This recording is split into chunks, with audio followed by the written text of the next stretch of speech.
The name hung in the freezing torrential rain like a literal death sentence. Nadia Sterling. The syllables echoed through the towering stone monuments of the Vance family cemetery, cutting through the deafening crash of thunder and the relentless howling of the wind. Dozens of glowing red laser sights from the unseen mercenary snipers remained completely still, crisscrossing through the downpour, painting our black tactical gear with lethal crimson dots. But I didn't care about the snipers. I didn't care about Julian Vance standing 10 feet away under his elegant black umbrella, radiating the absolute sociopathic triumph of a master manipulator. My entire world had narrowed down to the woman standing beside me. Camilla slowly turned her head to look at me. The torrential rain plastered her pale blonde hair against her sharp cheekbones, but it couldn't hide the devastating apocalyptic fracture happening within her glacial blue eyes.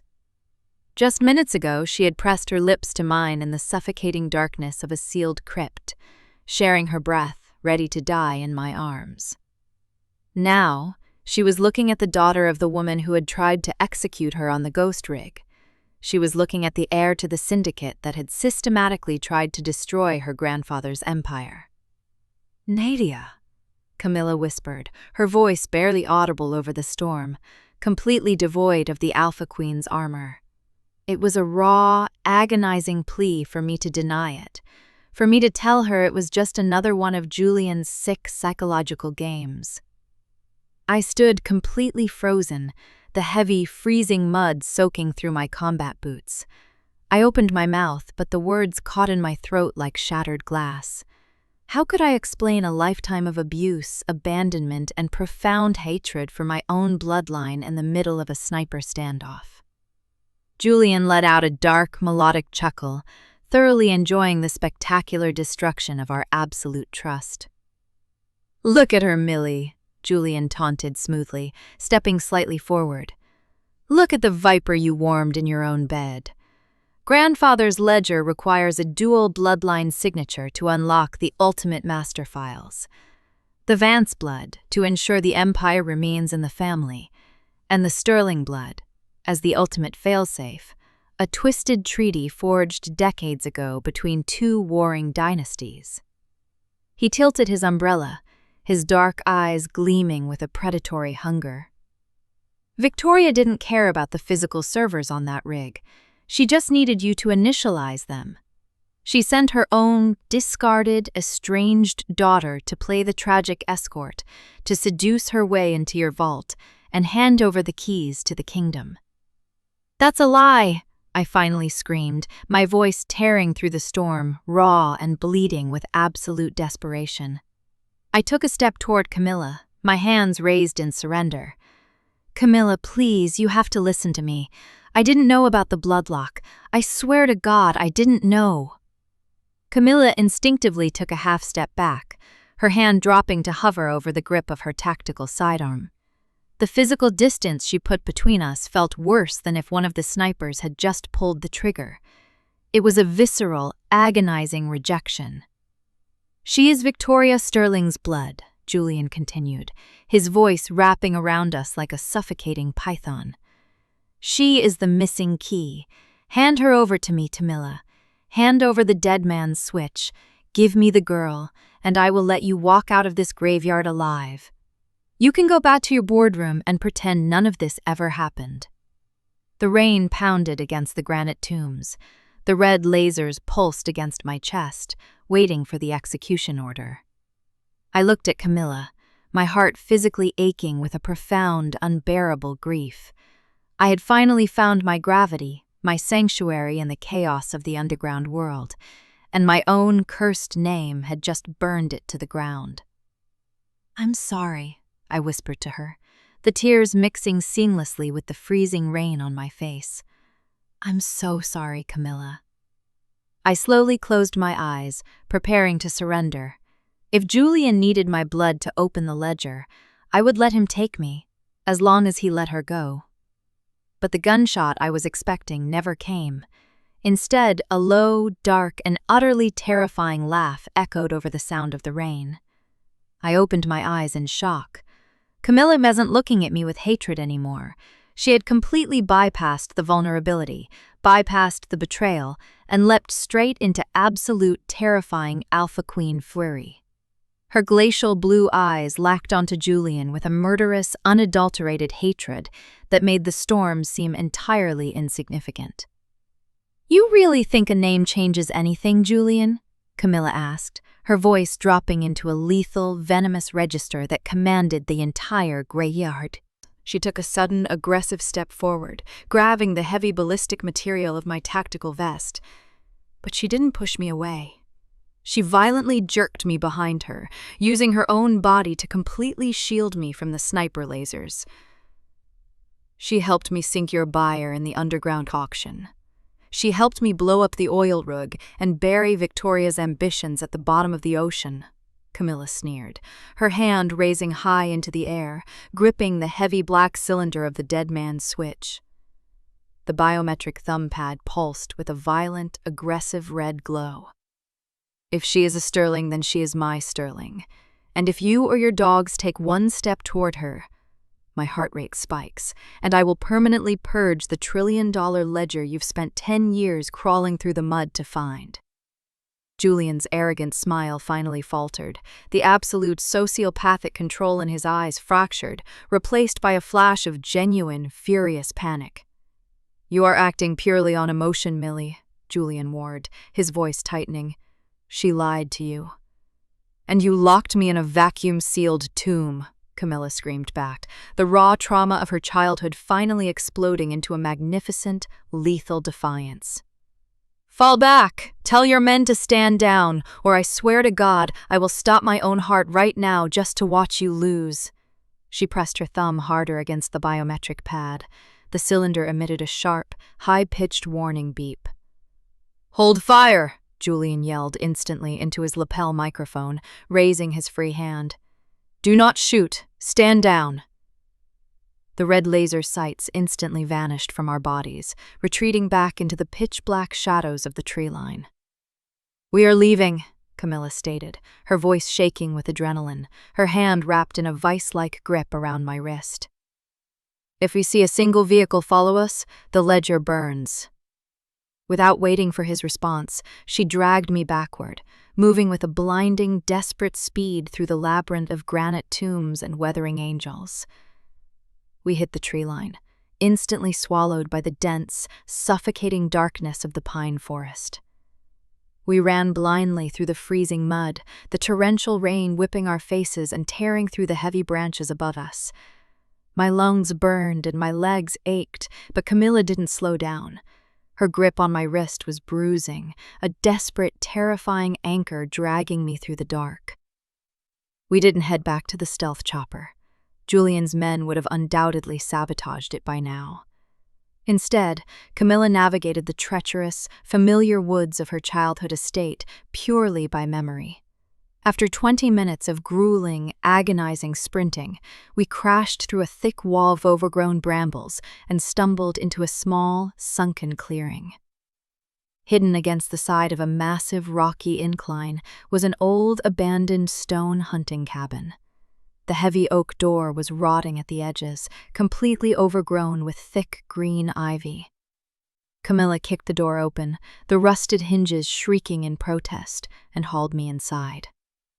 She slammed the heavy oak door shut behind us, throwing the rusted iron deadbolt into place with a violent, echoing crack. The cabin was pitch black, freezing, and smelled heavily of damp earth and rotting wood, but it was entirely isolated from the storm, and then importantly, it was off Julian's immediate radar. The moment the door was locked, the adrenaline-fueled momentum that had carried us through the forest completely vanished, replaced instantly by the suffocating, highly volatile tension of what had just been revealed. Camilla released my wrist, stepping back from me in the dark. For a long, agonizing moment, the only sound in the dark cabin was our ragged, desperate breathing. Then, she moved. She didn't reach for her flashlight. She didn't reach for her gun. She lunged forward in the dark, her hands slamming violently against my shoulders, shoving me hard against the rough, cold stone wall of the cabin. The impact knocked the breath out of my lungs, but the physical pain was completely eclipsed by the sheer, overwhelming proximity of her body. She pressed me flush against the stone, her forearms bracing on either side of my head, completely trapping me. In the faint, ambient light filtering through the cracks in the wooden window shutters, I could see the terrifying, beautiful storm raging in her eyes. "You lied to me," Camilla hissed, her voice trembling with an agonizing mixture of absolute fury and profound betrayal. "Every single moment we spent together, you were Victoria's daughter." "I was her victim, Camilla," I cried out, my voice breaking in the dark. I didn't try to push her away. I welcomed the heavy, possessive weight of her body pinning me to the wall. "She didn't send me to you. She threw me away when I was 16 because I refused to be groomed into her corporate assassin. I changed my last name. I built my own life in the underground just to escape her." "But you didn't tell me!" Camilla's voice cracked, the Ice Queen completely shattering in the freezing dark cabin. She leaned closer, the space between us entirely evaporating. Her chest heaved against mine, her breath hot and desperate against my cold, wet skin. "I trusted you with the deepest, darkest parts of my soul, Nadia. I was ready to die in that crypt for you, and the entire time you held the missing piece of the puzzle that my brother is now willing to slaughter us both to obtain." "I didn't know about the bloodlock," I pleaded, tears finally spilling over my eyelashes, mixing with the cold rainwater on my cheeks. I reached up, my trembling fingers gripping the heavy, wet, tactical straps on her shoulders. "I swear on my life, Camilla, if I had known, I would have walked away the night we met. I would have never put you in this kind of danger." "Don't say that," she growled fiercely, a sudden dark possessiveness bleeding through her fury.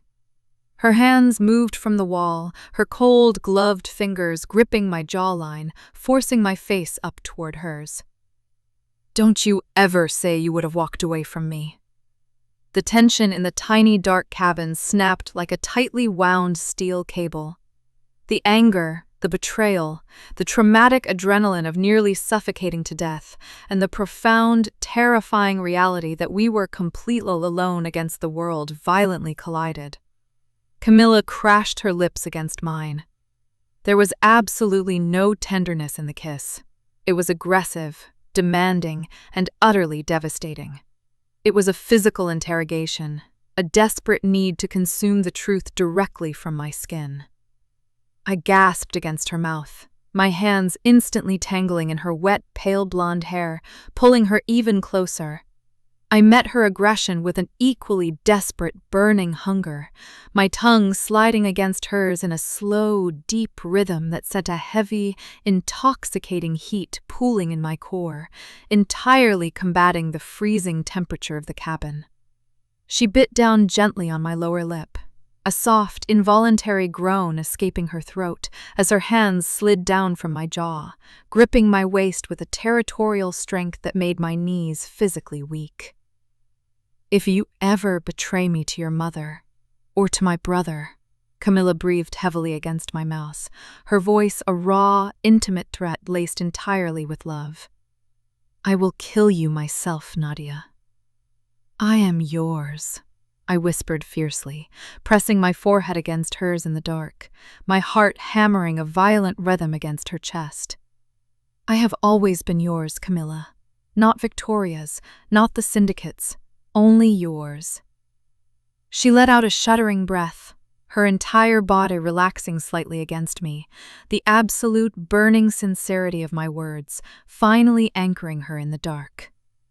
She kissed me again, slower this time, a deep, possessive claim that tasted like rain, tears, and survival.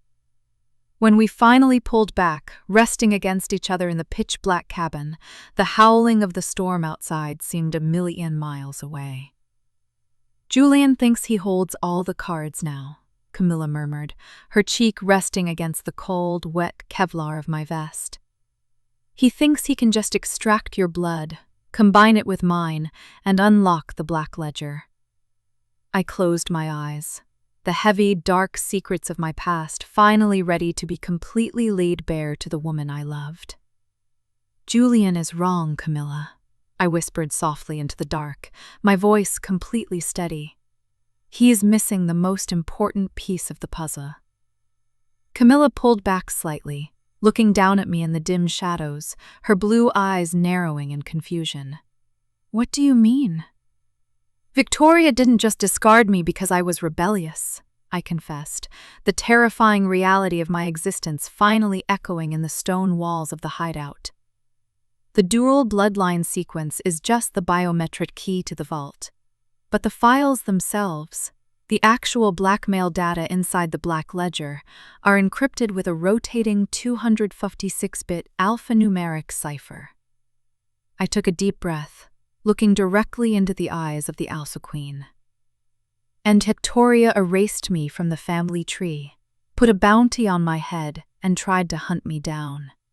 Because I am the only person left on Earth who memorized the sterling hat of that cipher." The silence in the freezing, pitch-black cabin stretched out heavy and absolute, entirely swallowing the roaring thunderstorm raging just beyond the rotting oak door. My confession hung in the damp air. I am the only person left on Earth who memorized the sterling half of that cipher. I could hear the rapid, shallow rhythm of Camilla's breathing in the dark. I waited for the disbelief, for the interrogation, for her to demand exactly how I possessed the missing half of $1 trillion encryption key. Instead, I felt her cold, gloved hands slowly slide down from my waist, her fingers tracing the wet, heavy nylon straps of my tactical vest until she found my hands. She intertwined her fingers with mine, her grip an unbreakable, desperate anchor in the dark. "My grandfather built an empire of blackmail," Camilla whispered, her voice incredibly soft, vibrating with a profound, terrifying awe. "He locked it behind a biometric wall. But Victoria realized that servers can be hacked and vaults can be breached. So she didn't put her encryption key on a hard drive. She took a half step closer, the heavy Kevlar of her chest pressing flush against mine. She put it inside your mind." I was 10 years old, I confessed, the dark memories bleeding out of me like poison draining from a wound. I leaned my forehead against Camilla's shoulder, completely exhausted. "Victoria locked me in a white room for 14 hours a day. She made me memorize a 256-character string of randomized, quantum-generated alphanumeric code. If I missed a single digit, if I hesitated for even a fraction of a second, she would withhold food. She would leave me in the dark. I wasn't a daughter to her, Camilla. I was a living, breathing flash drive. I was her ultimate insurance policy." A low, furious growl vibrated deep in Camilla's chest. The sheer, unadulterated hatred radiating from the Alpha Queen at the thought of my childhood trauma was enough to physically heat the air between us. "I am going to resurrect Victoria Sterling," Camilla hissed, her lips pressing a fierce, burning kiss into the damp hair at my temple. "Just so I can drag her back to the ocean and drown her myself." A weak, exhausted laugh escaped my lips, ending in a violent shiver as the freezing ambient temperature of the stone cabin finally began to seep into my bones. The torrential rain had soaked through our tactical gear entirely. We were standing in the dark, shivering uncontrollably, our core temperatures dropping dangerously fast. "We are going to freeze to death if we stay in this wet Kevlar," Camilla stated, her protective instincts instantly overriding her fury. She reached into one of the sealed, waterproof pouches on her tactical harness and pulled out a military-grade chemical light stick. She cracked it sharply. A soft, eerie, luminescent green glow instantly flooded the small space.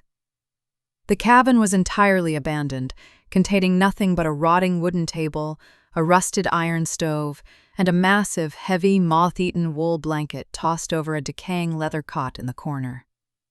But in the soft green light, The only thing I truly saw was Camilla. Her pale blonde hair was plastered to her sharp, aristocratic face, rainwater dripping from her chin. There was a dark bruise forming on her cheekbone from the fight on the oil rig, and her eyes were entirely dark, completely consumed by an overwhelming, possessive gravity. She stepped toward me, her hands reaching out. "Let me," she commanded Salsal, her voice dropping into a register of pure, aching intimacy. She began to unfasten the heavy, wet buckles of my tactical vest. Her movements were incredibly slow, deliberate, and devastatingly gentle. Every time her cold knuckles brushed against my collarbone or my ribs, a sharp electric shock of shit bolted straight to my core, completely fighting off the shivering cold. The heavy Kevlar dropped to the stone floor with a dull thud. I reached out, my trembling hands mirroring her actions. I found the clasps of her tactical harness, unhooking them one by one. The intimate, dangerous process of disarming the Ice Queen felt like entirely dismantling a living weapon. When her vest hit the floor, we were left in nothing but our soaked, clinging black undershirts and tactical cargo pants. Camilla didn't stop there.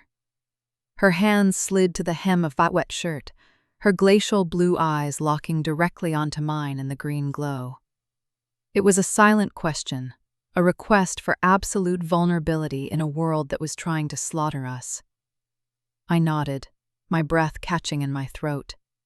She pulled the soaked fabric over my head, tossing it aside. The freezing air hit my bare skin, causing me to gasp, but Camilla instantly closed the distance. She pulled her own wet shirt off, discarding it onto the pile, and stepped flush against me.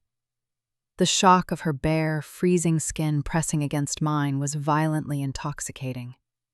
We wrapped our arms entirely around each other, a desperate, frantic attempt to share our rapidly depleting body heat. "Over here," Camilla murmured, guiding us blindly toward the decaying cot in the corner. She grabbed the heavy wool blanket, shaking the years of dust from it, and pulled us both down onto the narrow mattress.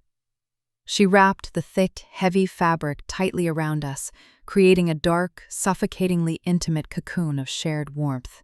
I lay on my side, my back pressed flush against Camilla's chest.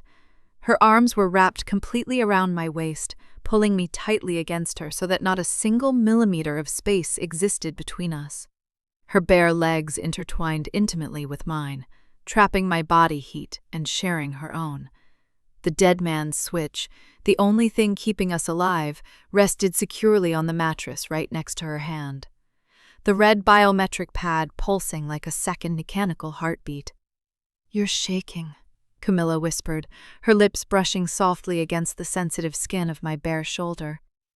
"It's just the cold," I breathed, closing my eyes and letting my head fall back to rest against her shoulder. "No, it's not," she replied gently, her hand moving from my waist to slowly, methodically stroke the curve of my hip. "You just handed me the darkest, most traumatic secret of your entire life, Nadia, and you're terrified that I'm going to look at you differently." I swallowed hard, the sting of tears prickling the corners of my eyes. "I am a Sterling, Camilla. My bloodline is the reason your grandfather built that crypt. My mother tried to kill you." Camilla shifted slightly under the heavy blanket, turning me gently so I was lying on my back, looking directly up at her in the dim green shadows. She hovered over me, her beautiful face framed by her damp plied hair. The Alpha Queen looked completely, devastatingly unguarded. "I don't care about the name Victoria gave you," Camilla murmured fiercely, leaning down to press a soft, lingering kiss to my jawline. "I don't care about the blood in your veins. You are the woman who stood in front of a loaded gun for me. You are the woman who breathed life into my lungs when I was suffocating in the dark." She trailed soft, incredibly tender kisses down the side of my neck, her breath hot against my shivering skin. Every press of her lips sent a wave of liquid fire racing through my veins, entirely melting away the trauma, the fear, and the bone-deep cold of the storm.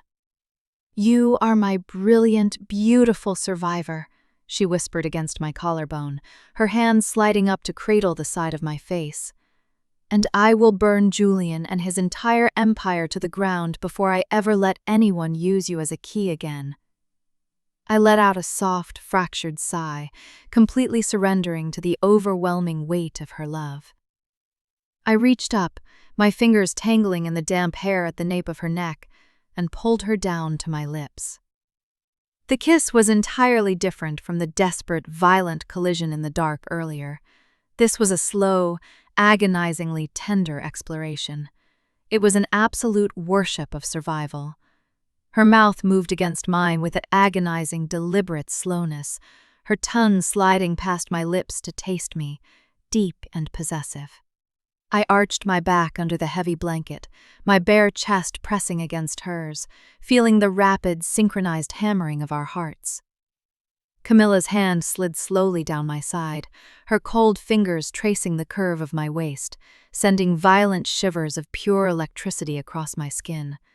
She mapped the lines of my body as if she were committing me to memory, her touch reverent, hungry, and entirely consuming. "Camilla," I gasped softly into her mouth, a heavy, intoxicating ache pooling completely in my lower stomach. "I have you," she murmured, her lips trailing across my cheek, pressing a hot, wet kiss to the corner of my eye, tasting the lingering salt water and tears. "I have you, Nadia. You are safe. You are completely mine." We lay tangled together under the heavy wool blanket for hours, the storm raging violently outside the stone walls. In the dim, fading green glow of the chemical light, wrapped in the arms of the most dangerous woman in the financial world, I finally felt entirely, profoundly untouchable. We had a plan. As the heat slowly returned to our limbs, Camilla laid out the lethal counterstrike in the dark. "Julian assumes we are trapped," Camilla explained, her fingers gently tracing absent-minded, soothing circles on my bare stomach as I rested my head on her chest. "He thinks he has the leverage because he controls the estate and the airspace. He thinks he just has to wait for us to freeze or starve. But he doesn't know about the decentralized cloud server," I finished, the strategic brilliance of the Alpha Queen's mind operating flawlessly even in the aftermath of a near-death experience. "Exactly," Camilla smiled wickedly in the dark. "The files are in the cloud. We don't need the physical terminal inside the crypt. If we can get to a secure fiber-optic relay, like the one Elias installed in the maintenance tunnels beneath the estate, I can access the cloud server. I provide the Vance biometric sequence. You provide the Sterling alphanumeric cipher. We decrypt the ledger ourselves," I breathed, the sheer audacity of the plan sending a thrill of pure adrenaline through my system. "We don't just decrypt it," Camilla's voice hardened into absolute, lethal steel. "We broadcast it. We leak the entire Sterling Syndicate's blackmail files to every major global intelligence agency simultaneously. We permanently dismantle their power structure overnight, and we leave Julia sitting in an empty graveyard holding $1 trillion of worthless, decrypted ash." It was a masterpiece. It was the ultimate revenge. "We wait for dawn," Camilla stated, pressing a final soft kiss to my forehead. "When the storm breaks, Julian's thermal trackers will be blinded by the morning sun reflecting off the wet canopy. That is when we move to the tunnels." I closed my eyes, the exhaustion of the past 24 hours finally dragging me under. The heavy, rhythmic beating of Camilla's heart against my cheek was a perfect, hypnotic lullaby. For the first time in my life, I wasn't running from the monster in the dark. I was sleeping in her arms. But the underground world never allowed for a peaceful dawn. I was violently jolted awake by the sudden, terrifying silence. The thunderstorm had abruptly stopped. The wind was dead. The torrential rain had ceased, leaving an eerie, suffocating stillness in the pine forest. The green chemical light had entirely burned out, plunging the stone cabin back into pitch-black darkness. Camilla was already sitting completely upright, her body rigid with tension, the heavy wool blanket falling away from her bare shoulders. She held the dead man's switch in one hand, her other hand instinctively reaching down to grip the handle of the combat knife she had retrieved from her tactical pants. "Camilla?" I whispered, my voice thick with sleep and sudden panic. "What is it?" "Get dressed," she ordered, her voice a terrifying, barely audible whisper. "Do not make a sound, Nadia. Do not turn on a light." I scrambled off the cot, the freezing hair biting violently into my warm skin. I grabbed my damp undershirt and the heavy, cold Kevlar vest from the floor, throwing them on with frantic, practiced speed. I grabbed my suppressed sidearm, moving silently to stand beside Camilla near the rotting oak door. "Julian's men?" I breathed into her ear, my heart beginning to hammer violently against my ribs. Camilla slowly shook her head in the dark. "Julian's men operate with absolute silence. They are ghosts. Whatever is outside this cabin doesn't care if we hear it." And then I heard it. The heavy, mechanical crunch of armored combat boots stepping deliberately onto the dead branches just outside the stone walls. It wasn't one set of footsteps. It was dozens. A sudden, blinding beam of high-intensity white light cut violently through the cracks in the wooden window shutters, illuminating the dust motes dancing in the cold air. Then, a mechanical, synthesized voice boomed from a heavy megaphone, vibrating violently against the stone walls of the cabin. "Nadia Sterling." The name hit me like a physical blow to the stomach.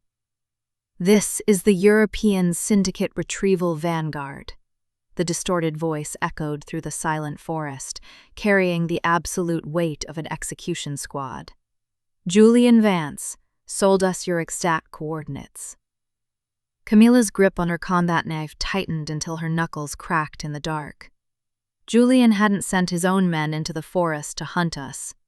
He had called in the monsters I had spent my entire life running from.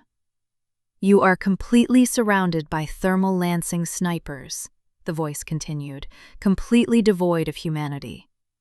"Come out with your hands raised. Victoria Sterling is dead, and the syndicate demands the blood of her daughter for her murder." The mechanical, distorted echo of the megaphone faded into the freezing, oppressive silence of the pine forest. "Victoria Sterling is dead, and the syndicate demands the blood of her daughter for her murder." The mechanical, distorted echo of the megaphone faded into the freezing, oppressive silence of the pine forest. "Victoria Sterling is dead, and the syndicate demands the blood of her daughter." The blinding white beams of the high-intensity tactical lights sliced relentlessly through the rotting wooden shutters, painting the stone walls of the cabin in harsh, jagged stripes. "Julian framed me," I whispered, the horrifying realization paralyzing my lungs. "He didn't just sell our coordinates. He blamed the explosion on the oil rig entirely on me. He told the European syndicate I murdered their leader." "It's a masterstroke of misdirection," Camilla hissed, her glacial blue eyes calculating variables with terrifying speed in the strobing light. "He uses the Vanguard to execute you and distract me, leaving the entire Vance estate completely unguarded for him to breach the underground relay." I looked at the rotting oak door. Outside, dozens of heavily armed mercenaries were waiting with thermal-lancing sniper rifles. There was no negotiation with the Vanguard. They were a ghost unit, completely immune to blackmail or financial leverage. The dead man's switch in Camilla's hand meant absolutely nothing to them.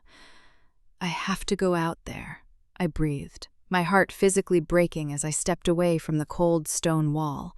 I reached for the handle of my suppressed sidearm, my hands trembling violently. "If I surrender, they might let you walk away, Camilla. They only want me." Before I could take another step, Camilla moved with blinding speed. She slammed me back against the stone wall, her body pressing flush against mine, completely trapping me in the shadows away from the piercing white lights. "Don't you ever suggest throwing your life away for mine," she commanded, her voice a fierce, ragged whisper vibrating with absolute desperate authority. She dropped the combat knife, her cold hands coming up to fiercely cut my face. Her thumbs traced my cheekbones, her eyes burning with a terrifying, beautiful devotion that entirely eclipsed the danger outside. "You are my gravity, Nadia," she murmured, leaning in until her lips brushed agonizingly close to mine. "We survive together, or we burn together. There is no alternative." She crashed her lips against mine, a desperate, breathtaking kiss that tasted like adrenaline, rain, and absolute defiance. It wasn't a goodbye. It was a violent, passionate vow. I tangled my fingers in her damp blonde hair, kissing her back with everything I had, pulling strength from the sheer, unstoppable force of her love. When she pulled away, the Ice Queen was fully weaponized. "Help me move for the cot," Camilla ordered, instantly dropping to the stone floor. We grabbed the heavy, decaying iron frame of the bed and shoved it aside.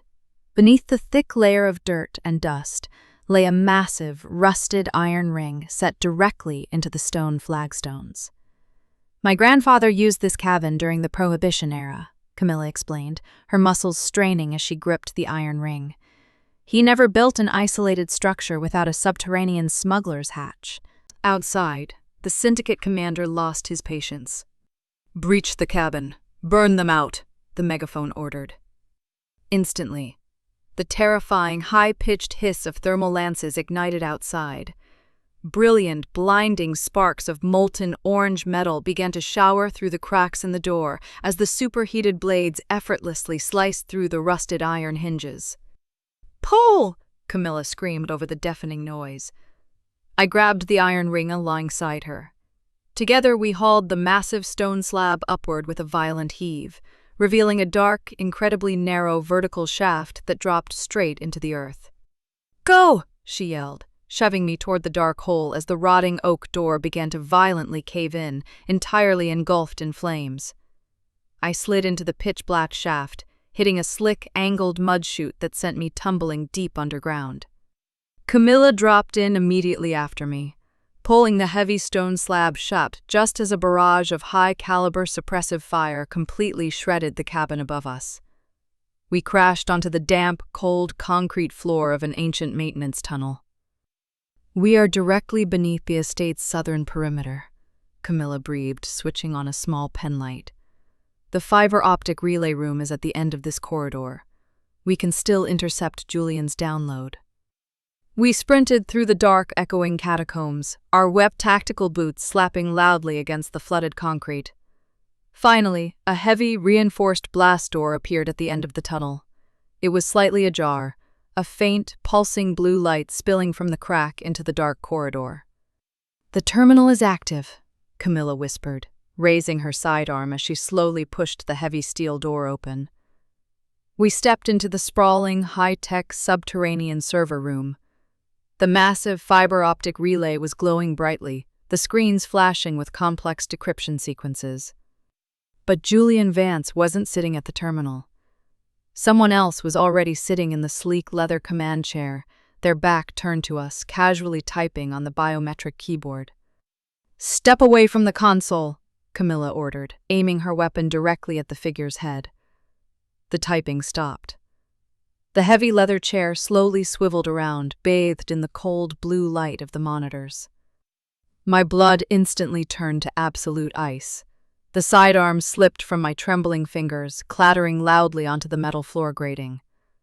Sitting in the chair, wearing an immaculate white suit without a single drop of ocean water or blood on it, was the woman who had supposedly died in the fiery explosion of the ghost rig. Victoria Sterling smiled, an elegant, terrifyingly polite curve of her lips. "Hello, little bird," my mother purred, her eyes locking onto mine with absolute chilling triumph. "Did you really think I would let you keep the cipher?" I cannot believe Victoria Sterling is actually alive. Just when Camilla and Nadia finally had a beautiful moment of peace, the ultimate nightmare comes back from the dead. If your jaw is still on the floor from that massive cliffhanger, hit that subscribe button right now and let me know in the comments, where in the world are you listening from today? Drop your city or country below, and I'll see you in episode 8.